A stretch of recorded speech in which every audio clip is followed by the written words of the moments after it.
Hermanos, estamos todos ahí en 1 Timoteo. Yo voy a leer un poco de la razón por la cual el apóstol Pablo tenía este cariño a la iglesia en Éfeso. Él estuvo, recuerde, 2 años en esa ciudad, la última vez que estuvo ahí. Y en Hechos capítulo 20, lo leo para usted a partir del versículo 16. Dice Lucas: porque Pablo había decidido dejar a un lado a Éfeso para no detenerse en Asia, pues se apresuraba para estar en Jerusalén el día de Pentecostés, si le era posible. Entonces, desde Mileto mandó mensaje a Éfeso y llamó a los ancianos de la iglesia. Cuando vinieron a él, les dijo: ustedes bien saben cómo he sido con ustedes todo el tiempo desde el día que estuve en Asia. He servido al Señor con toda humildad, con lágrimas y con pruebas que vinieron sobre mí por causa de las intrigas de los judíos. Bien saben cómo no rehuí declararles a ustedes nada que fuera útil y de enseñarles públicamente y de casa en casa, testificando solemnemente tanto a judíos como a griegos del arrepentimiento para con Dios y de la fe en nuestro Señor Jesucristo. Ahora yo, atado en espíritu, voy a Jerusalén sin saber lo que allá me sucederá, salvo que el Espíritu Santo solemnemente me ha dado testimonio en cada ciudad, diciendo que me esperan cadenas y aflicciones. Pero en ninguna manera estimo mi vida como valiosa para mí mismo, a fin de poder terminar mi carrera y el ministerio que recibí del Señor Jesús, para dar testimonio solemnemente del Evangelio de la gracia de Dios. Recuerde, Pablo se está dirigiendo a los ancianos de Éfeso. Y ahora yo sé que ninguno de ustedes, entre quienes anduve predicando el reino, volverá a ver mi rostro. Por tanto, les doy testimonio en este día de que soy inocente de la sangre de todos, pues no rehuí declararles todo el propósito de Dios. No rehuí declararles todo el propósito de Dios. Este era el amor de Pablo a la iglesia en Éfeso y la forma en la que él se dirigía a los pastores ahí. Y es donde Timoteo quedaría instaurado como pastor. Y es cuando el apóstol Pablo está recordando algunos años después, cuando él escribe esto en el 63 después de Cristo, a Timoteo: tal como te rogué para salir para Macedonia que te quedaras en Éfeso, para que instruyeras a algunos que no enseñaran doctrinas extrañas ni presten atención a mitos, así te encargo ahora, así te encargo ahora. Y el versículo 5, 1 Timoteo capítulo 1 nos dice: pero el propósito de nuestra instrucción, en contraste con lo que hacen los judaizantes, es el amor nacido de un corazón puro, de una buena conciencia y de una fe sincera. Pues algunos, desviándose de estas cosas, se han apartado hacia una vana palabrería. Quieren ser maestros de la ley, aunque no saben lo que dicen ni entienden las cosas acerca de las cuales hacen declaraciones categóricas.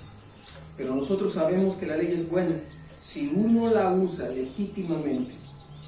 Reconozcamos esto, que la ley no ha sido instituida para el justo, sino para los transgresores y rebeldes, para los impíos y pecadores, para los irreverentes y profanos, para los que matan a sus padres o a sus madres, para los asesinos, para los inmorales, homosexuales, secuestradores, mentirosos, los que juran en falso y para cualquier otra cosa que es contraria a la sana doctrina, según el glorioso evangelio del Dios bendito que me ha sido encomendado.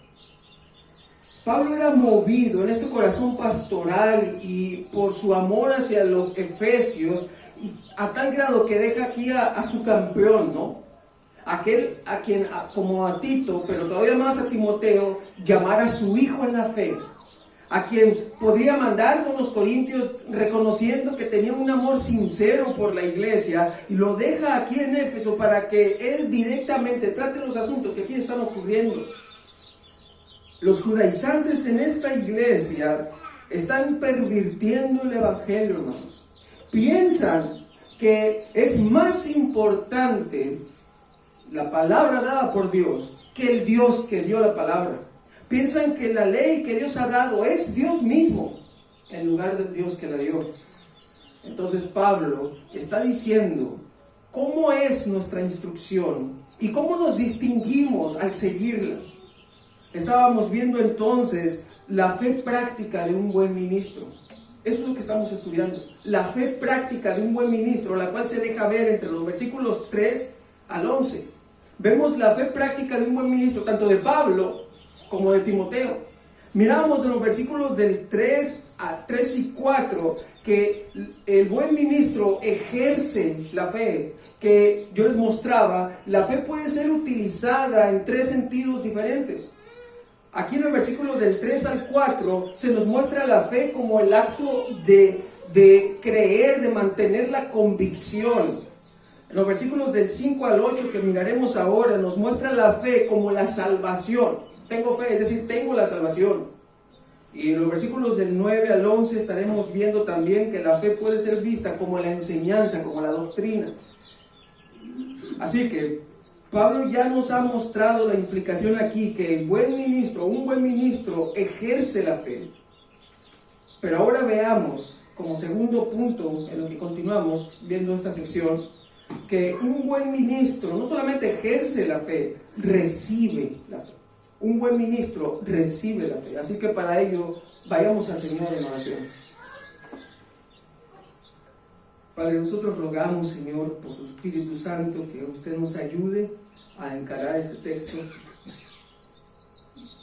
y que yo pueda ser claro a mis hermanos, Padre, que mis hermanos puedan estar atentos a la razón por la cual Pablo estaba tan preocupado y usaba estos términos militares para mostrarnos que no hay nada más importante que nuestra condición delante de Dios. Que algunos pervierten la enseñanza y extravían a otros. Ayúdenos, Señor, a que nosotros podamos ver la implicación aquí y de cómo se manifiesta que hemos recibido la fe. Nos encomendamos pues en sus manos, en el nombre de Cristo. Amén. Un buen ministro, hermanos, ejerce la fe. Mirábamos cómo Pablo rogaba a Timoteo. Él era impulsado por su fe en el plan de Dios. Eso es lo que estábamos mirando, ¿no? Que la magnitud de su ruego se desprendía de su fe en la administración del consejo de Dios. Pero en el versículo 5 nosotros ahora empezamos a ver que un buen ministro no solamente ejerce la fe, sino que para ejercerla tiene que recibirla. Un buen ministro recibe la fe, esto es la salvación. Nuestro texto nos dice, pero el propósito de nuestra instrucción es el amor nacido de un corazón puro. Recuerde, Pablo ha dicho a Timoteo, estos hombres están pervirtiendo la enseñanza. Tú, mándalos, instrúyelos, mándalos, es un término militar. Mándalos que no hagan eso, que no lo hagan.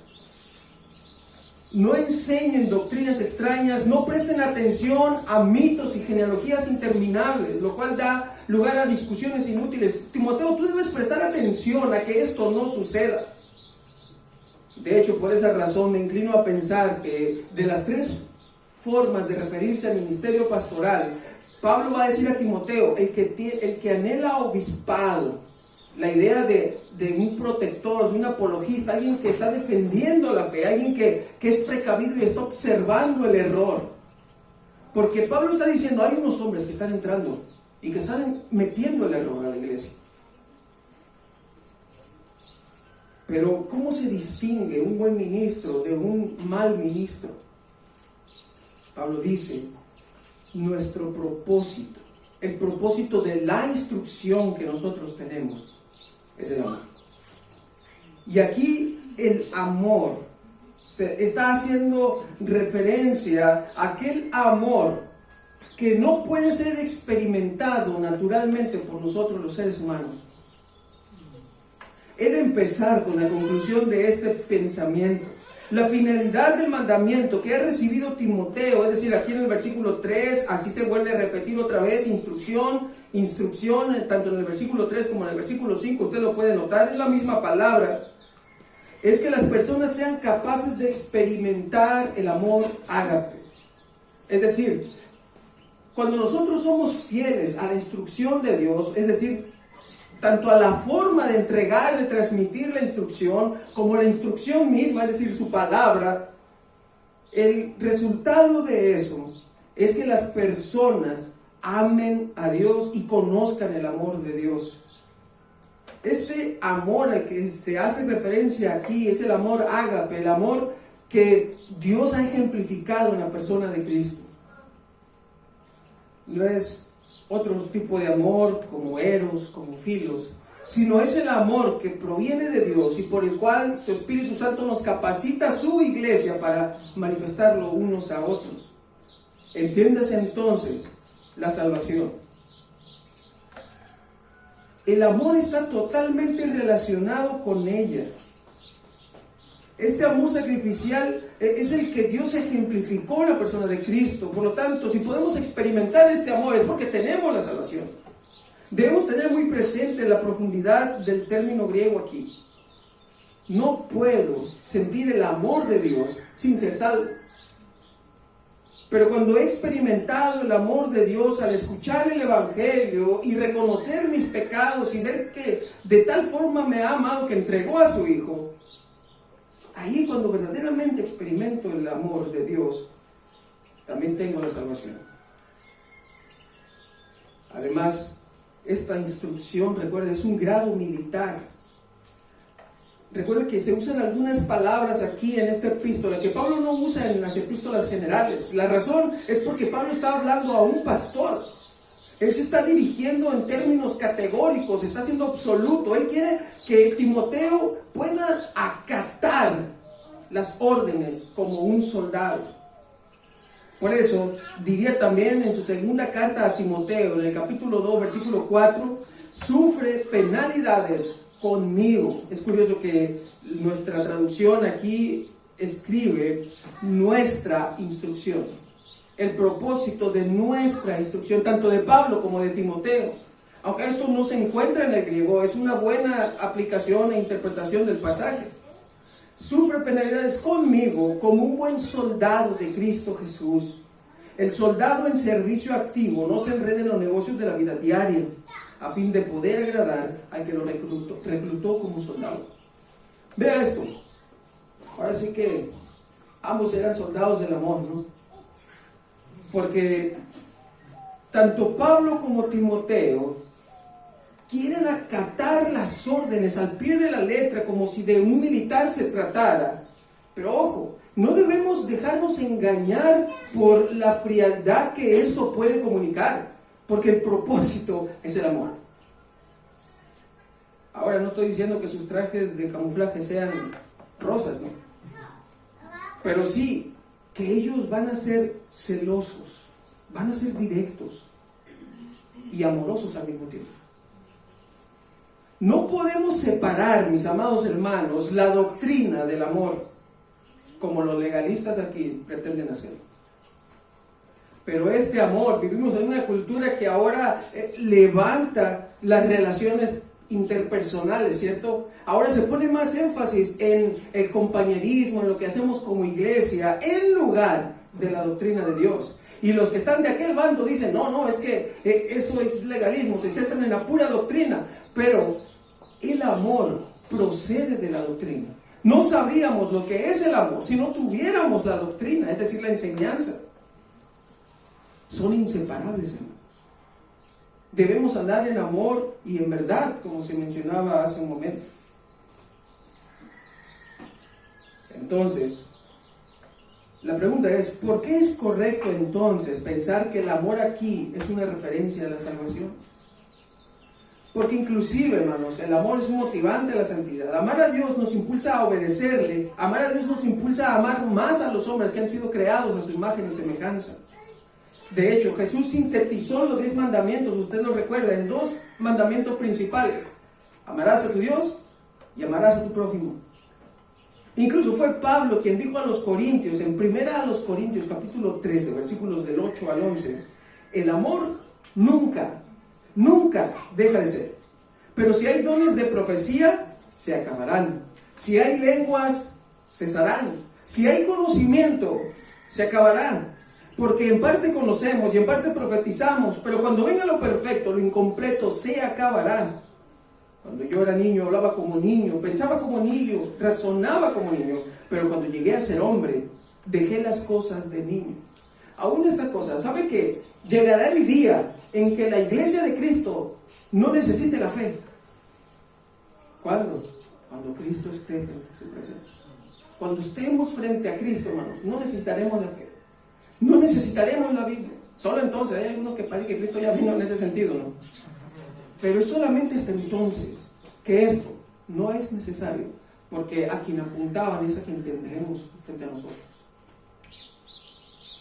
Y aún ahí, el amor nunca deja de ser. El amor sigue existiendo, porque Dios es amor. Entonces, mira cómo se puede relacionar, aplicar la salvación aquí. El propósito de nuestra instrucción es que las personas conozcan el amor de Dios. No es imponer cargas sobre las personas que no puedan cargar. Recuerdan, así como los fariseos, Jesús les decía, ustedes ponen tantas cargas en las personas. Pero tampoco significa hacer un evangelio light al mismo tiempo. Y aquí podemos mirar las dos cosas. Mientras nosotros examinamos que un buen ministro recibe la fe, podemos mirar esta comparación en los versículos del 5 al 8, cómo se manifiesta primeramente la existencia de esta fe o de este amor, en el versículo 5, y en el versículo 6 al 8 vemos cómo se manifiesta la inexistencia de esa fe. Mire aquí, veamos cómo se manifiesta la existencia de esta fe. Dice el texto, pero el propósito de nuestra instrucción es el amor nacido de un corazón puro, de una buena conciencia y de una fe sincera. Aquí entendemos nosotros una elipsis. La palabra elipsis, recuerde, es una omisión del texto que queda tácitamente entendida. Se elige no repetir una palabra varias veces. Aquí, por ejemplo, podríamos decir, es el amor nacido de un corazón puro, y es el amor nacido de una buena conciencia, y es el amor nacido de una fe sincera. Se necesitan estas tres características. No existe la posibilidad de tener un corazón puro pero una mala conciencia. No se puede tener una fe sincera pero un corazón impuro. Las tres cosas son iguales de necesarias. Por eso ahí, aunque se menciona solamente a lo último, porque así lo acostumbramos correctamente en nuestro español, que a lo último se pone esta palabra y de una fe sincera. Sin embargo, en el griego, ese y está apareciendo en cada una. Es decir, es el amor nacido de un corazón puro, también de una buena conciencia, también de una fe sincera. Cada uno de estos elementos son imprescindibles, son vitales. Quitas uno, no tienes nada. Y miramos estos ángulos, ¿no? La fe de una mente lavada, vemos en primer lugar. Mírelo, la fe de una mente lavada. El texto nos dice, procede de un corazón puro. Aquí la preposición de, se traduce aquí en nuestra Nueva Biblia de las Américas, nacido de un corazón. Pero realmente literalmente es el amor de un corazón. Pero aquí la palabra, el ek, de donde viene la palabra éxodo, significa salida, tiene la connotación que está saliendo de algún lugar, que procede de algún lugar. Es decir, el amor viene de un corazón que ha sido limpiado por Dios. No podemos sentir amor, mis hermanos, si no hemos experimentado la regeneración en nuestros corazones. Si nuestro corazón no es puro, no podemos manifestar el amor de Dios. Hay personas que lo intentan, pero sabe, ser cristiano sin un corazón puro debe ser la cosa más cansada que pueda existir. Entonces, miramos cómo la primera característica imprescindible es procedente de un corazón puro. Pienso también, acompáñenme por favor al Salmo 24. Salmo 24, versículos 3 y 4. Quizá algunos están pensando en esto. David mismo, el salmista, había dicho esto: ¿quién subirá al monte del Señor? ¿Y quién podrá estar en su lugar santo? El de manos limpias y corazón puro. Algunos a lo mejor hasta lo están cantando en sus mentes, ¿verdad? El que no ha alzado su alma a la falsedad, ni jurado con engaño. Curiosamente, podemos implicar las tres cosas que estamos viendo acá, de las cuales Pablo dice: corazón puro, buena conciencia y fe sincera. Míralo aquí. Una limpia conciencia son las manos limpias. No sé si recuerdan a ciertos candidatos que decían, ¿no? Yo tengo las manos limpias, ¿sí? Haciendo referencia a su conciencia, que ellos no tenían cola que le pisen.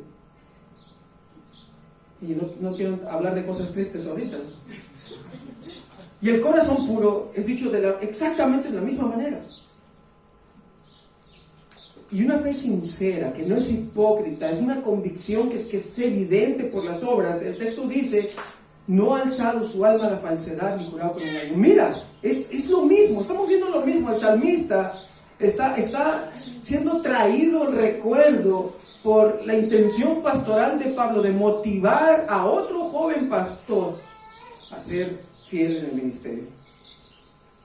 Mientras que los maestros de la ley, o entiéndase ahora los actuales legalistas, recuerden que legalista, de hecho en su etimología en el latín, viene de legis, ley, o sea, serían los maestros de la ley, los doctores de la ley, ahora los legalistas, buscan reducir la salvación a asuntos como no fallar a los cultos, no fallar en las ofrendas, portar cierta vestimenta, hacer esto, no hacer aquello. La salvación en el amor de Dios procede, hermano, de un corazón que estaba sucio, pero que ha sido lavado. Y en consecuencia, es capacitado para hacer todo lo demás. Porque si alguien dice tener un corazón puro y no se congrega, y no ofrenda, y falla cuando estudia y no muestra interés en crecer espiritualmente, pues yo duraría de esa pureza. El Evangelio, hermanos, nos señala la propia impotencia para lavar nuestros corazones. Nuestros corazones no solamente están sucios. Tomando las palabras del apóstol Pablo, nosotros estábamos muertos en nuestros delitos y pecados. Estábamos naturalmente incapacitados para lavar nuestros propios corazones.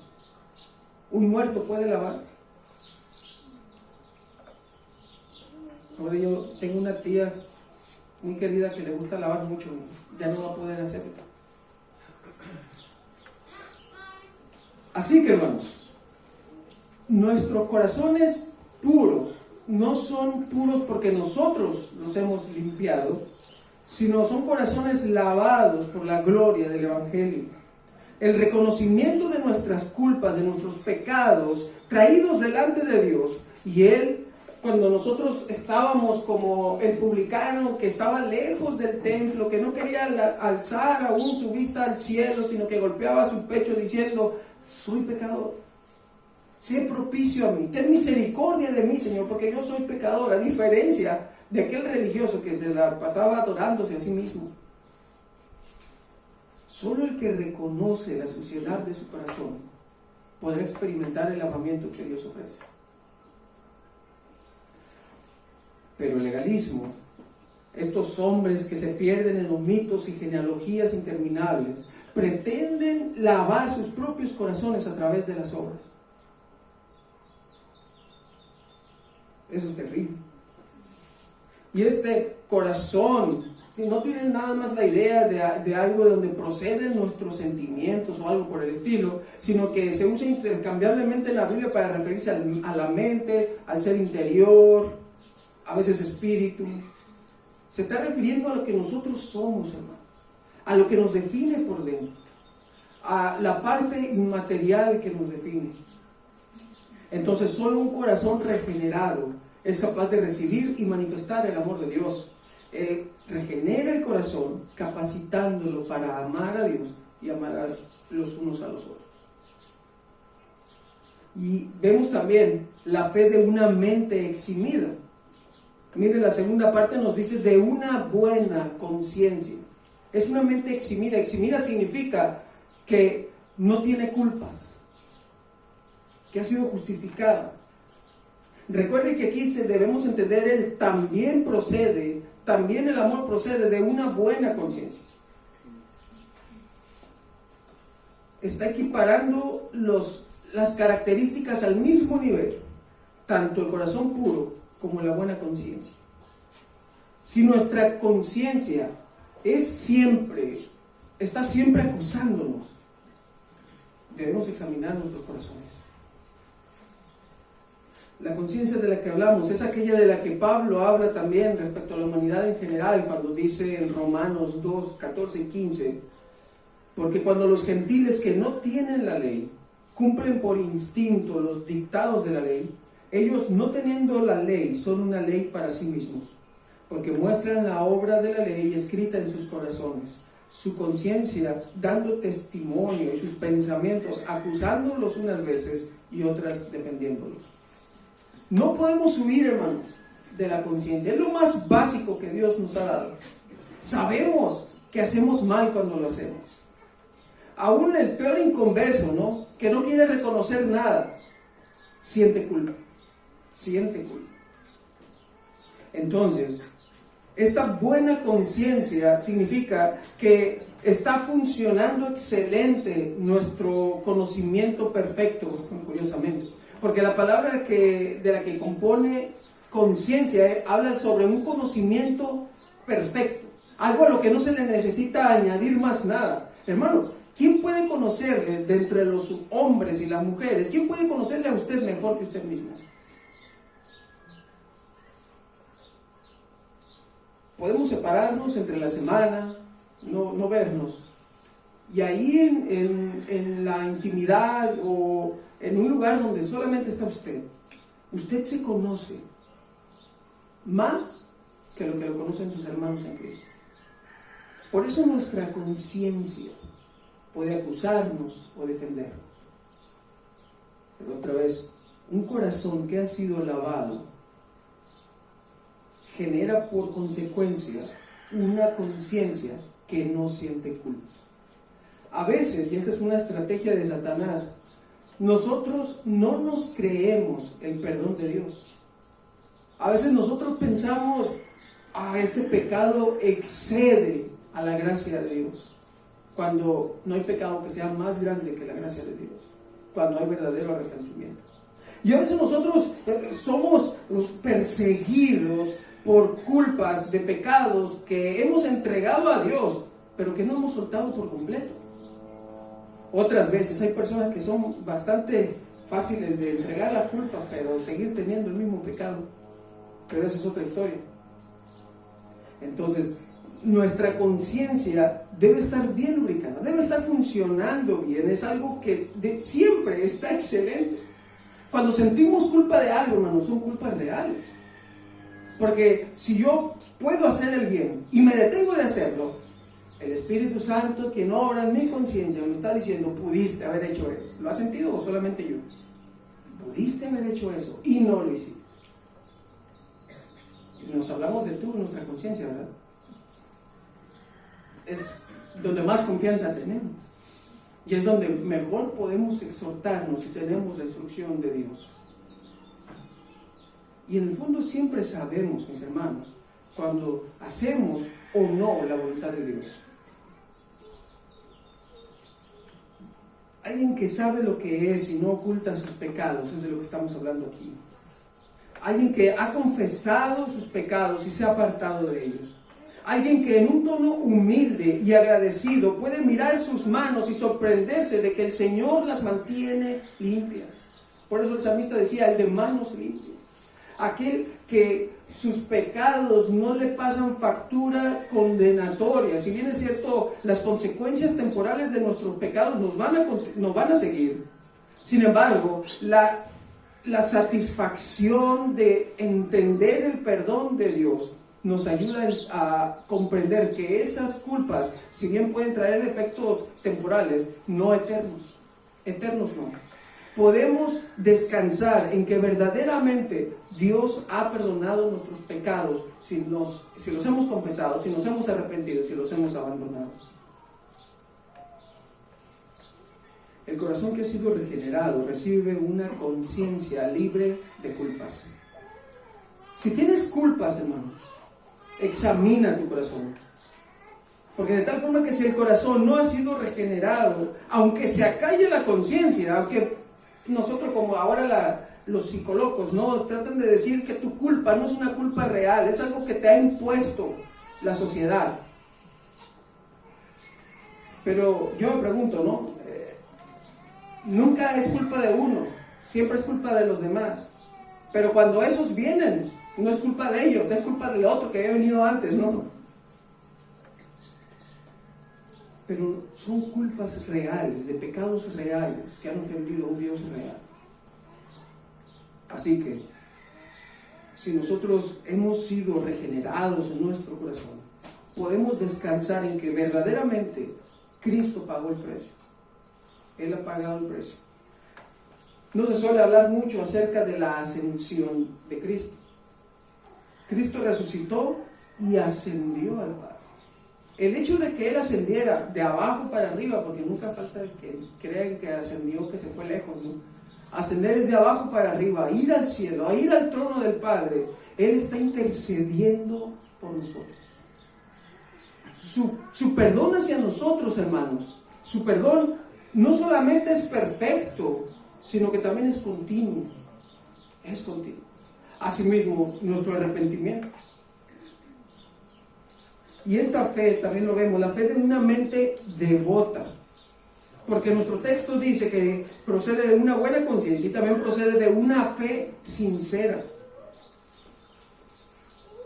Si bien es cierto, el término fe usado aquí significa creer, no obstante, su connotación enfatiza más la forma que el hecho. De manera que debe ser interpretada conforme a su uso secundario. Mire 1 Timoteo capítulo 3, versículo 1. Palabra fiel, la misma palabra, viene la misma palabra griego, palabra fiel, no dice palabra creyente, ¿cierto? Palabra fiel es esto. Si alguno aspira al cargo de obispo, buena obra desea hacer. Entonces, el griego pistis, que se traduce como fe, puede ser también traducido de otra manera como fiel, que es el caso en Tito 1:6, sacando un poquito la liebre del corral, para que no sientan que no prediqué hoy. Tito 1:6. Hay algunos hermanos en la fe que sostienen que los hijos de los pastores deben ser regenerados, creyentes, como si la salvación dependiera del pastor, ¿no? Dice este texto: lo designarás si el anciano es irreprensible, marido de una sola mujer, que tenga hijos creyentes, nos dice el texto, no acusados de disolución ni de rebeldía. La palabra creyentes es la misma palabra pistis, la misma palabra donde dice palabra fiel, y ahora aquí la misma palabra donde estamos en nuestro texto, fe, ¿sí? Pero, ¿por qué nos dice que tenga hijos que son salvos, pero que no sean acusados de disolución y de rebeldía? ¿Por qué diría eso? Oye, pues si son salvos, ¿para qué añadir aquello, no? Si son salvos. Pero debe ser entendida en su otro uso, que es fiel, así como traduce la versión King James. La versión King James, que es una versión inglesa, dice: si alguno es irreprensible, marido de una sola mujer, y luego nos dice having faithful children, ¿no? Sí, pero ¿por qué no lo leí todo, no? Que tenga hijos creyentes. Oh, perdón, me sale la Reina Valera, ¿no? Que tenga hijos fieles. Que tenga hijos fieles. Ahora, no como pastor siento que no, porque es mi deseo y es mi oración que mi hijo ame al Señor, sea salvo. Esto no cambia mi deseo por la salvación de mi hijo y que el Señor me use para ello. Pero es muy cierto que alguien que es fiel en honrar a los padres, en honrar la fe de los padres y que es sumiso a las reglas del hogar, aún alguien así, ahora sí, puede llegar a ser acusado continuamente de disturbios o rebeldías. ¿Entienden? Por eso es que nos dice el texto luego eso, que no sean acusados de disolución y de rebeldía, porque alguien que es fiel puede llegar a atravesar por eso. Fiel en el sentido general, no espiritual, de alguien que es entregado y que se somete a los padres, ¿sí? Entonces, pues ese no es nuestro texto, pero a veces aprovecho para predicar otras cosas, ¿no? Es el amor que procede de una fe sincera. Por eso es una mente devota, hermanos. Es una mente devota, entregado. Perdón, Pastor Gaya, no, pues él es bien devota, porque tiene una fe devota, porque hasta para jugar fútbol, ¿no? Se usa las botas ahí. Esta palabra fiel, por ejemplo, es algo que, como lo ves, tal como lo lees, así es y puedes confiar en eso. La idea tiene que ver más en cuanto al obrar. Eso es. La fidelidad es vista, es comprobada por medio de las obras. Si bien es cierto, pueden existir personas que son moralmente buenas, sin embargo, la moralidad no significa la salvación. Así que tiene que ver aquí el énfasis en lo que hacemos. No somos salvos por buenas obras, pero somos salvos para buenas obras. Mostramos que somos salvos en la medida que manifestamos las buenas obras, las cuales Dios preparó de antemano para que anduviésemos en ellas. Efesios 2:10. Así que debemos entender aquí la idea del autor. Miren lo que dice William Hendrickson. Cuando un pecador es llevado a Cristo, lo primero que se regenera es el corazón. El resultado es que la conciencia del hombre comienza a molestarlo de tal modo que, quedando bajo convicción, se siente feliz de abrazar al Redentor por medio de una fe viva y consciente. De aquí que la secuencia corazón, conciencia y fe es completamente natural. Luego de que alguien ha sido convencido de sus pecados, alguien que ha sido regenerado en su corazón y que ahora está libre de culpas, va a manifestar por sus obras lo que ha ocurrido dentro. El problema es cuando queremos hacer las cosas como los legalistas, de afuera hacia adentro. Pero aquí la enseñanza, la instrucción es de adentro hacia afuera. Primero ocurre en el corazón y se manifiesta por las obras, que esa es la idea que nos muestra aquí, por eso se muestran las obras. La fe sincera tiene que ver con una fidelidad sin hipocresía. Algo que no es como un cristiano que es el santo cuando está entre todos y en la casa, o allá es el Blue Demon, ¿no? Como los luchadores, ¿no? No se trata de eso. Es alguien que no es acusado de tener doble alma. Es alguien que lo que hace aquí es lo mismo que hace allá. En el buen sentido, ¿no? Porque si hace una cosa mala aquí, pues eso no lo alabamos, ¿no? Pero que ha sido el producto de un corazón lavado.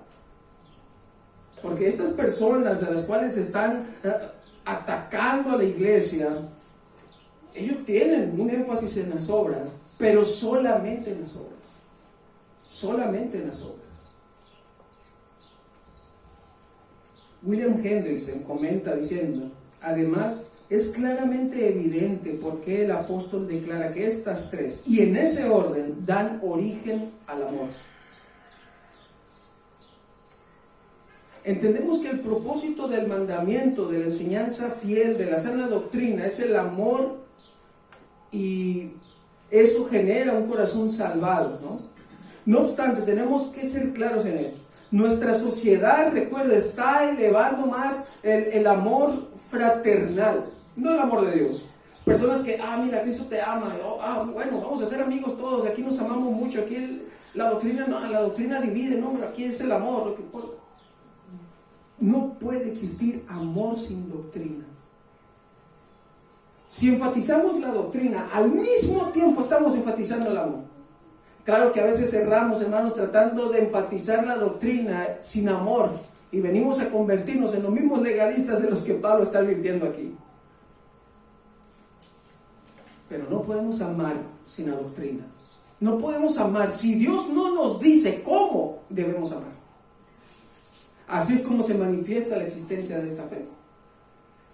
Pero mientras seguimos examinando que un buen ministro recibe la fe, también podemos ver en la última sección de esta porción cómo se manifiesta la inexistencia de esta fe. ¿Cómo se manifiesta la inexistencia de esta fe? Nuestro texto dice, pues algunos, desviándose de estas cosas, se han apartado hacia una vana palabrería. Estos algunos, que son los que se han desviado, está clarísimo, ¿cierto? Pablo usa el término para referirse a ellos en esta epístola un total de 7 veces. Algunos. 7 veces menciona esto. Capítulo 1, versículo 3, versículo 6, versículo 19, en el 4:1, en el 5:24, en el 6:10, en el 21, hasta parezco policía con tanto código, ¿no? Ahí está la hermana Lupita para hacerme un 14.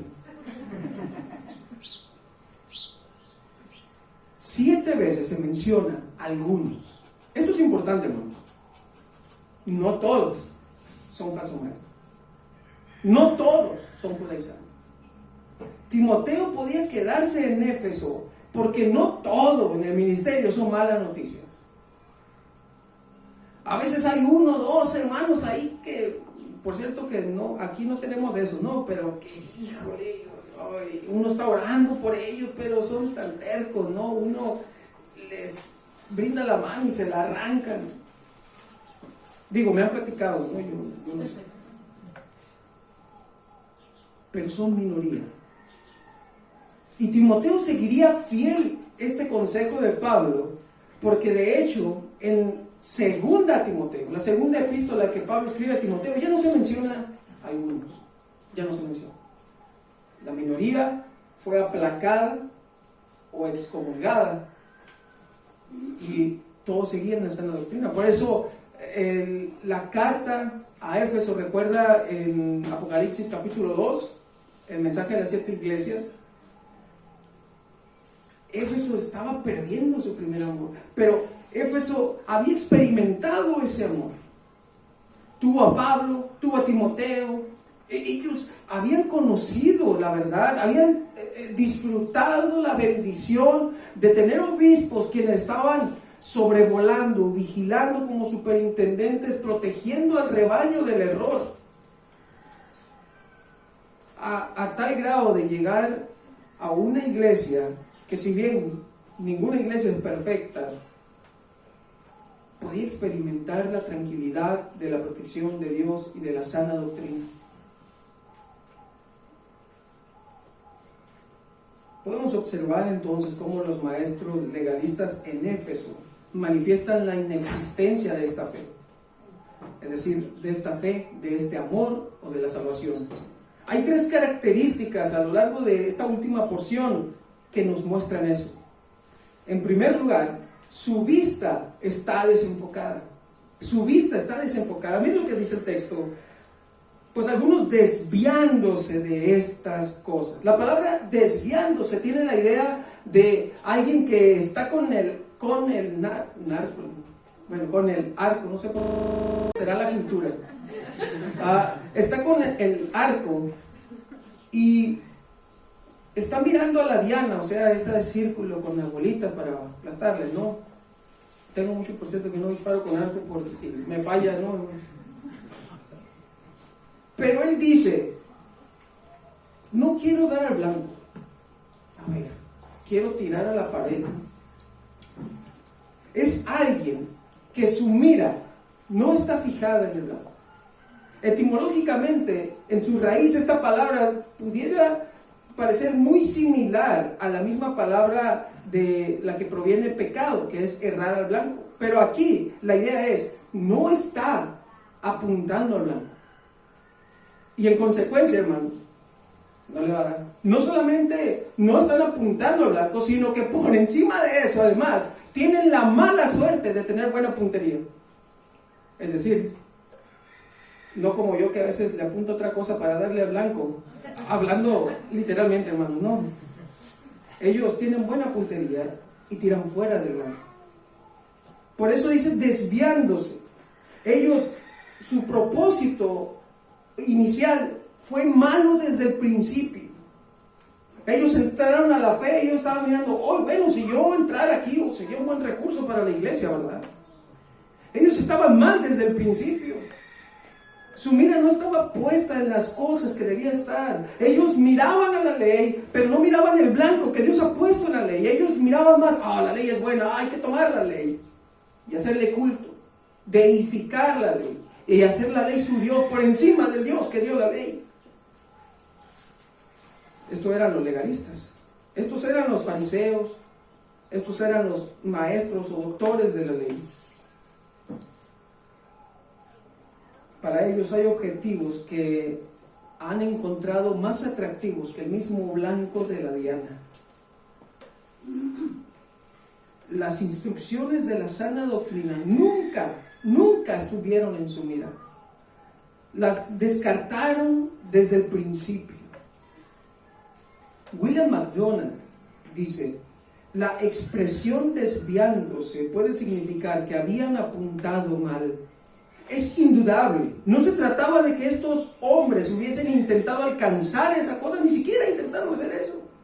Ni siquiera habían apuntado hacia ellas. Como resultado, cayeron en una palabrería. Su predicación no tenía objetivo, no llevaba a ninguna parte. No conseguía hacer santos a los hombres. Lo que Dios había dado originalmente como un ayo para llevarnos a Cristo, lo que era dado originalmente y de forma sagrada para que nosotros fuéramos conscientes de nuestro pecado, ellos lo convirtieron en su fin. Ellos decían: tenemos la ley, esto es lo que nos distingue por encima de los otros pueblos y es lo que queremos seguir. Ya no era un medio para llegar a Dios, esto era su Dios mismo. Y por esa razón, no solamente su vista está desenfocada, su boca está desenfocada también.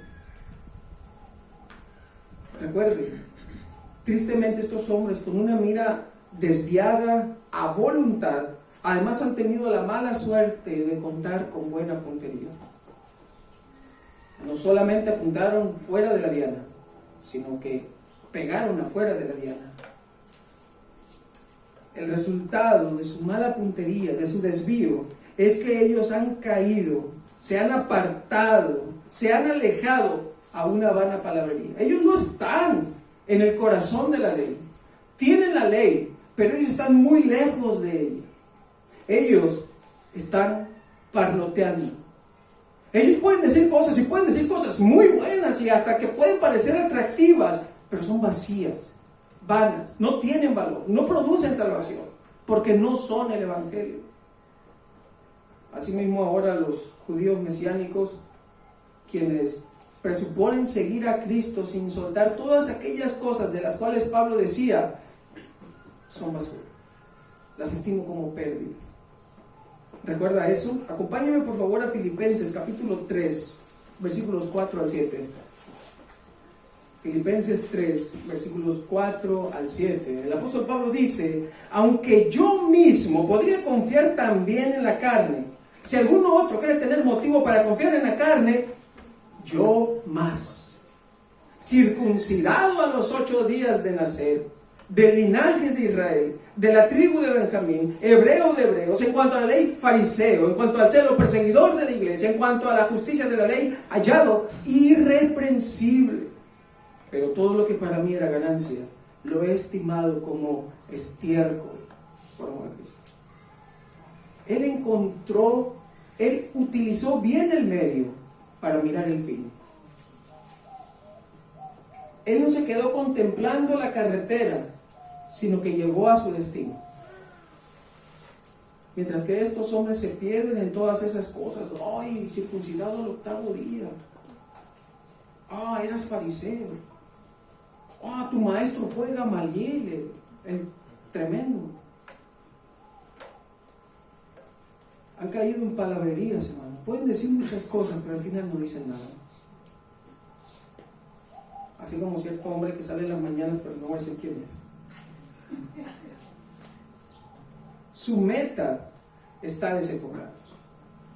Su mira, su vista está desenfocada. Su boca está desenfocada. Y también su meta está desenfocada. Ellos se desviaron, desviándose se apartaron hacia una vana palabrería. Y mira el versículo 7. Quieren ser maestros de la ley, aunque no saben lo que dicen ni entienden las cosas acerca de las cuales hacen declaraciones categóricas. Quieren ser maestros de la ley. Por encima de ser hijos de Dios, por encima de ser hermanos de Cristo, hermanos de la iglesia local, ellos quieren ser maestros de la ley. En el seminario teníamos que estarnos observando, ¿no? Si amaba más la teología o al Dios de la teología. Teología es el estudio de Dios. Si amaba más el estudio que Dios. Porque estas personas han sido así.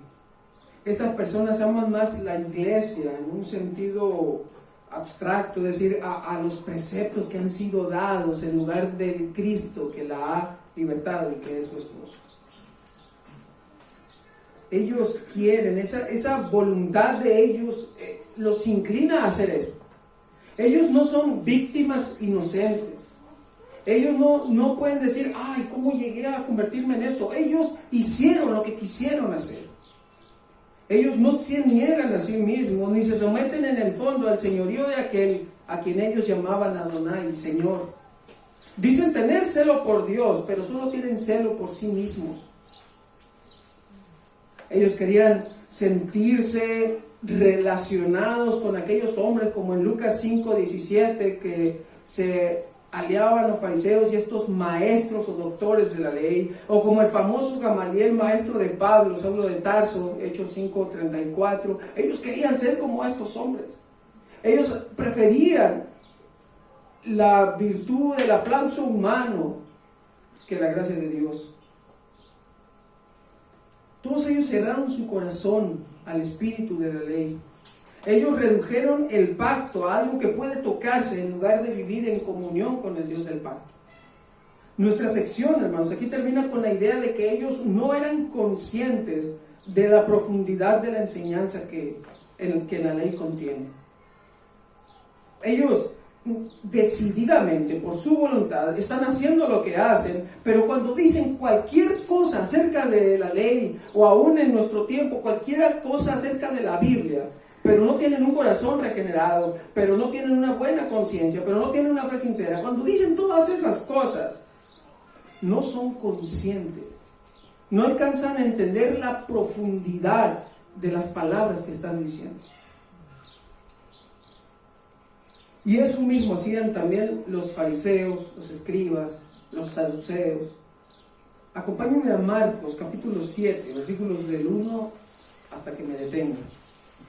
Marcos 7:1. Los fariseos y algunos de los escribas que habían venido de Jerusalén se reunieron alrededor de él y vieron que algunos de sus discípulos comían el pan con manos inmundas, es decir, sin lavar. Porque los fariseos y todos los judíos no comen a menos de que se laven las manos cuidadosamente, observando así la tradición de los ancianos. Cuando vuelven de la plaza no comen a menos que se lave, y hay muchas otras cosas que han recibido para observarlas, como el lavamiento de los vasos, de los cántaros y de las vasijas de cobre. Así que los fariseos y los escribas le preguntaron a Jesús, ¿por qué tus discípulos no andan conforme a la tradición de los ancianos, sino que comen con manos inmundas? Note esa palabra, inmundas. Hubo otro hombre en la historia que también la utilizó para referirse a los animales que habían descendido en un lienzo para que él matara y comiera, ¿recuerda? Nada inmundo ha entrado. Pero Dios le dijo, no llames inmundo a lo que yo he purificado. Jesús, lavando los pies de sus discípulos, dice, no, ustedes ya están lavados, solo necesitan limpiar sus pies por su peregrinaje en la tierra de un mundo caído. Pero estos hombres categóricamente afirman que ellos son inmundos, que ciertas partes de su cuerpo son inmundos, independientemente de lo que Dios diga. Es verdad que a veces podemos tener las manos cochinas, pero en el lenguaje del Salmo que leíamos, al mismo tiempo tener las limpias. Jesús está llevando el asunto a lo espiritual. Jesús les respondió: bien profetizó Isaías de ustedes, hipócritas, como está escrito: este pueblo con los labios me honra, pero su corazón está muy lejos de mí. Mas en vano me rinden culto, enseñando como doctrinas preceptos de hombres. Eso es lo que los legalistas hacen. Imponen nuevos mandamientos, delegan, dan a conocer nuevos pecados. Hacer estos pecados, debes hacer esto porque Dios quiere que hagas esto. Debes hacer esto porque yo quiero, porque Dios quiere que lo hagas.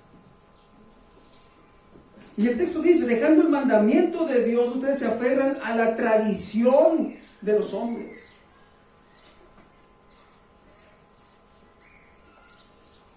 Yo me considero de corazón bautista, ¿no? Aunque lea esto, sí, a veces tenemos ciertas tradiciones, ¿no? Presentar al niño al octavo día, no sé, eso es otra cosa, ¿no? También les decía: astutamente ustedes violan el mandamiento de Dios para guardar su tradición. Astutamente. Que Jesús le diga eso a ellos es que realmente hacían cierta inteligencia, ejercían cierta inteligencia para imponer su voluntad como la voluntad de Dios. El hecho de que una palabrería sea vana no significa que una palabrería sea tonta. A veces, hermano, nosotros no podemos creer las herejías porque parecieran tener lógica. A veces parecieran así. A veces podemos imponer nuevos mandatos de Dios. Por ejemplo, algo que escucho bastante aquí y que el Espíritu está poniendo: el asunto del alcohol en nuestro contexto mexicano. Aunque yo soy italiano y ya me identifico con ustedes, ¿no? No podemos afirmar, aunque en nuestro contexto realmente, si yo veo a un cristiano con un bote de cerveza, yo no le voy a acercar a pedir un consejo, ¿no? Personalmente trae descrédito para mí, Manuel, no lo vaya a buscar en primera de Manuel, por favor, para mí. Pero yo sería un legalista, un maestro de la ley, si digo que tomar es pecado, porque la Biblia no lo dice. Pero las personas pueden decir y empezar por la lógica y hablar, mira, testimonio, así como ya está empezando a hacerlo ahorita, y que mejor me callé porque el Espíritu también me detuvo, ¿no? Y empezar un seguimiento lógico. No, pues sí, mejor tomar es pecado. Es astuto, aunque no lo dije, pero es astuto, ¿no? ¿Cómo podemos llegar a cierto imponer como mandato de Dios eso? Eso es algo muy serio. Entonces Jesús dice: ustedes astutamente violan el mandamiento de Dios para guardar su tradición. El hecho de que sea vana palabrería otra vez no significa que sea tonta necesariamente, porque hay algunas veces que no lo es. Porque Moisés dijo: honra a tu padre y a tu madre, y el que hable mal de su padre o de su madre, que muera. Pero ustedes dicen: si un hombre dice al padre o a la madre, cualquier cosa mía con que pudieras beneficiarte es corbán, es decir, ofrenda a Dios, ya no le dejan hacer nada en favor de su padre o de su madre. Encontraron una laguna jurídica para salirse con la suya, invalidando así la palabra de Dios por la tradición de ustedes, la cual han transmitido y hacen muchas cosas semejantes a estas. Llamando de nuevo a la multitud, Jesús les decía: escuchen todos lo que les digo y entiendan. No hay nada fuera del hombre que al entrar en él pueda contaminarlo, espiritualmente hablando, porque es ese mismo sentido que los fariseos estaban diciendo aquí. Los fariseos no eran doctores, no eran médicos. Ellos no decían: tienes inmunda, si comes con las manos inmundas te va a entrar alguna bacteria. No, espiritualmente ellos decían esto. Y Jesús dice: aquí donde lo decía, escuchen todo lo que les digo. No hay nada fuera del hombre que al entrar en él pueda contaminarlo, sino lo que sale de adentro del hombre es lo que contamina al hombre. Si alguno tiene oídos para oír, que oiga. El cambio, así como es de adentro hacia afuera, nuestros problemas también son de adentro hacia afuera.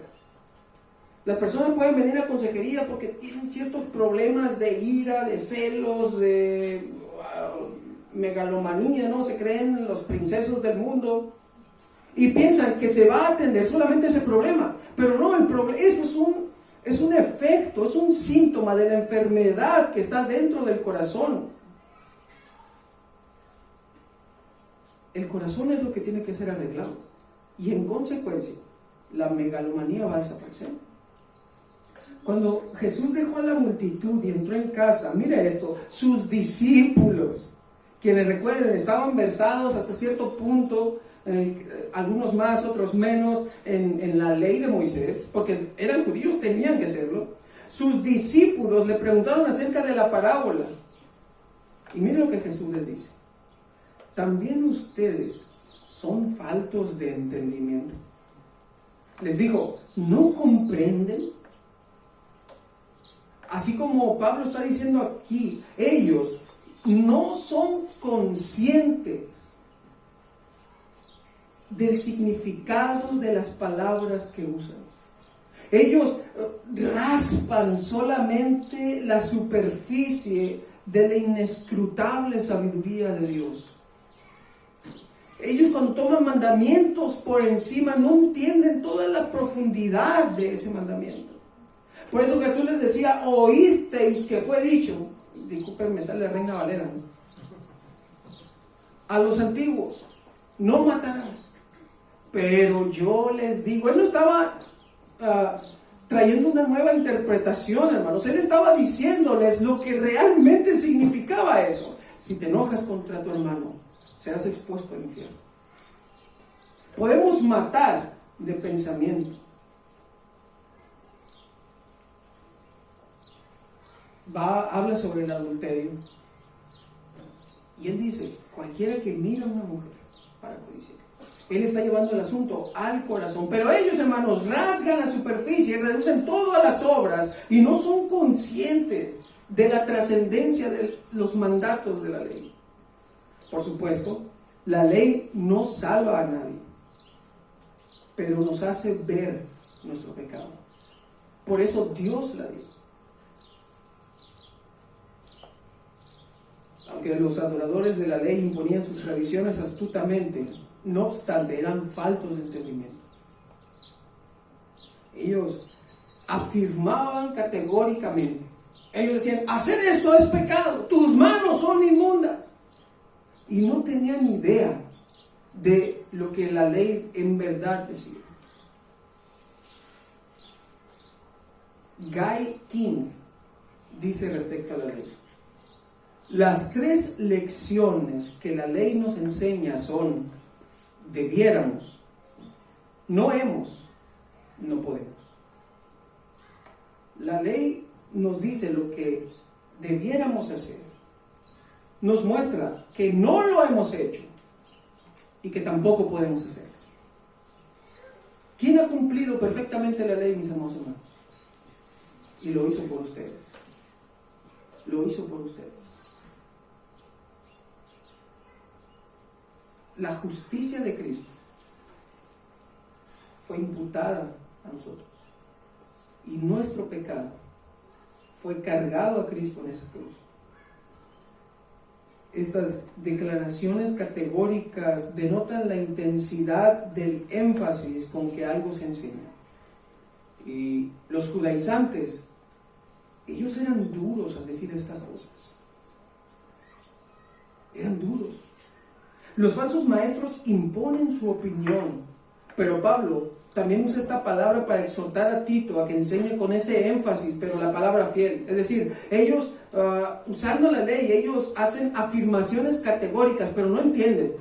Por otro lado, también Pablo está exhortando a Tito a hacer afirmaciones categóricas. Pero vea esto, Tito capítulo 3, versículo 8. Palabra fiel es esta. Y en cuanto a estas cosas, quiero que hables con firmeza, la misma palabra. Quiero que hagas afirmaciones categóricas, no de tu opinión, sino de la palabra fiel. ¿Ven eso, hermanos? No nos debe temblar la voz, no nos deben temblar las piernas cuando tenemos que confrontar las situaciones bíblicamente. Lo malo con esas personas es que sus manos, su voz, su boca, sus piernas no tiemblan cuando afirman categóricamente sus propios pensamientos. Los judaizantes no son capaces de ejercer este verbo para la gloria de Dios. El cristiano sí. Nosotros debemos estar preparados para dar defensa a todo aquel que demanda razón de la esperanza que hay en nosotros. Y lo vamos a hacer categóricamente. ¿Por qué? No queremos imponer nuestra opinión. Porque si Dios se ha dado a conocer, si Dios quiere que nos relacionemos con Él, cada una de nuestras cabezas, unas más bonitas que otras, no son el estándar para dictaminar los pactos. Es decir, si Dios quiere ser conocido, Él dará los medios de sí mismo para darse a conocer. Yo no puedo decir cómo es Dios, sino solamente Dios. ¿Sí? Eso es lo que Pablo decía a los Corintios, ¿recuerdan? Solamente el Espíritu conoce a Dios. Y el Espíritu es quien reveló la Escritura y nos dijo a nosotros quién es Dios, cómo es Dios. Lo malo es cuando nosotros queremos aseverar firmemente que Dios es algo que nosotros pensamos. Cuando vemos ciertas cosas de Dios que no nos gusta y la quitamos, estamos diciendo algo de Dios que Dios no dijo de sí mismo. Por lo tanto, los tales no poseen la fe, el amor o la salvación. Su mente está dañada y exaltan los dones en lugar del Dios que los dio. ¿Entienden la diferencia? Mire esa comparación aquí, del versículo 5 al 7. Vemos cómo se distingue el verdadero cristiano de aquel que es falso. Vamos a ver.